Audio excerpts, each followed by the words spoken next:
కష్టపడి పని చేయడం తప్ప మీతో సహా ఆయన అడిగింది, మీకు కూడా పని కావాలంటే మేము కల్పిస్తాం దీంట్లో.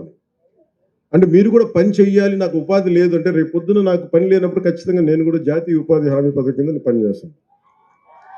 అంటే నాకు శ్రమశక్తి మీద, అంటే బండరాళ్ళు కొట్టకపోతే మనుషులు శ్రమ వాళ్ళ కండలు కరిగించి శ్రమ చేయకపోతే ఈరోజు సీసీ రోడ్లు కావచ్చు, లేదంటే గొప్ప గొప్ప నిర్మాణాలు కావచ్చు, తాజ్‌మహల్ నిర్మాణానికి రాళ్ళెత్తిన కూలీలు ఎవరైనా శ్రీశ్రీ గారు చెప్పినట్టుగా మన ఫార్మ్ పాండ్స్ గాని, జాతీయ ఉపాధి హామీ పథకానికి కావచ్చు, మనకి రోడ్లు కావచ్చు, ఈరోజు 100% రోడ్లేసామంటే ఈ రోజున కొద్దిమందే కనిపిస్తున్నారు కదా! ఇలాంటి లక్షలాది మంది వారి శ్రమ ఈ రోజున వారి కడుపు నింపుకోవడానికి పని చేశారు గానీ, వాళ్ళ కడుపు నింపుకోవటంలో మనకు రోడ్లు వేశారు. వాళ్ళ శ్రమ దానం చేసి ఈ రోజున మనకి సౌకర్యవంతమైన రోడ్లు ఇచ్చారంటే ముందు వారికి మనస్ఫూర్తిగా మీరు 2 చేతులెత్తి మీరు ఆ చప్పట్లు కొట్టాలి.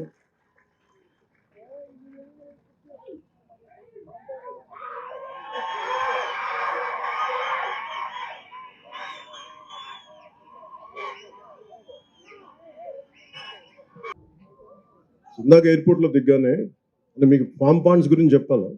గౌరవ్ చరితమ్మ గారికి వారి అబ్బాయి జనార్దన్ గారు నాకు ఒక పుస్తకం ఇచ్చారు.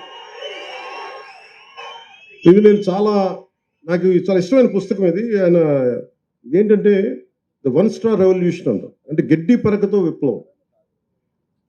ఇది నేను చాలా సంవత్సరాల క్రితం ఎమ్మెల్సీగా ఎన్నికైన మా సోదరులు జనసేన జనరల్ సెక్రటరీ నాగబాబు గారు నాకు చాలా సంవత్సరాల క్రితం కరెక్ట్‌గా చెప్పాలంటే ఇది ఎప్పుడో 99లో గాని, 2000లో గాని నాకు ఈ పుస్తకం ఇచ్చారు. 'గడ్డి పరకతో విప్లవం'. దీన్ని తెలుగు తర్జుమా చేసిన పుస్తకం, అనువాదం చేసిన పుస్తకం. ఇందులో ఏంటంటే మీకు జీవాన్ని, పర్యావరణాన్ని పరిరక్షించడానికి ఖర్చు లేకుండా ఎలాగనేది ముసునోబు ఫుకోకా అని చెప్పి ఒక జపనీస్ శాస్త్రవేత్త రాసిన పుస్తకం, వ్యవసాయ శాస్త్రవేత్త. ఇది నాకు ఆయనకిస్తే అంటే నేను చరితమ్మ గారికి చెప్తా ఉన్నాను. అమ్మ మీ అబ్బాయిని చాలా గొప్పగా పెంచారు. ఈ పుస్తకం చదువుతున్నాడంటే చాలా తపన ఉంటే తప్ప ఈ పుస్తకం చదవరు.